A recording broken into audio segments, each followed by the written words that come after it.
ఏదో మైకంగా అనిపించేసింది. కళ్ళు తెరిచి చూసేసరికి తను ఒక వింతైన ప్రపంచంలో ఉంది. అసలు ఏంటి ఈ ప్రపంచం అని ఆలోచించే లోపే అన్వితకి ఒక స్వరం వినిపిస్తుంది.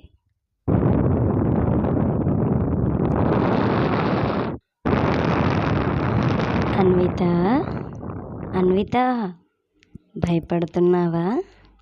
భయపడొద్దు, నేను నీకు తోడుగా ఉన్నాగా, ఎందుకు భయం అంటూ ఆ స్వరం అన్వితతో మాట్లాడుతూ ఉండగా అక్కడికి ఒక దేవదూత వస్తుంది. ఎవరు నువ్వు? ఎక్కడున్నాను? ఈ స్వరం ఎవరిది? చూడు తల్లి, ఆయనే తండ్రి అయిన దేవుడు నీకు ఎల్లప్పుడూ తోడుగా ఉంటానని నీతో ప్రమాణం చేశాడు, భయపడుతూ.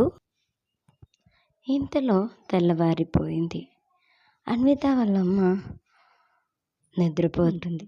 వెళ్తుండగా అన్విత ఫ్రెండ్ అయిన మిట్టు వచ్చి మాట్లాడుతూ ఉంటుంది. అన్విత, ఏమైంది? భయపడ్డావంట?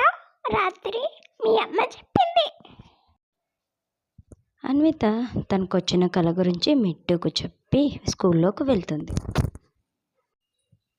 సాయంత్రం వెళ్ళి పడుకుంటుంది. అయితే వీళ్ళు ఎంతో ఆనందంగా దేవుడిచ్చిన అభయము చొప్పున ఎంతో ఆనందంగా సంతోషంగా జీవిస్తూ ఉంటారు. సో ఫ్రెండ్స్, మీకు ఇంకా ఇలాంటి స్టోరీస్ కావాలంటే కామెంట్ చేయండి. కిట్టు స్టోరీని సబ్స్క్రైబ్ చేసుకొని బెల్ ఐకాన్ని క్లిక్ చేసి లైక్ చేయండి. మరిన్ని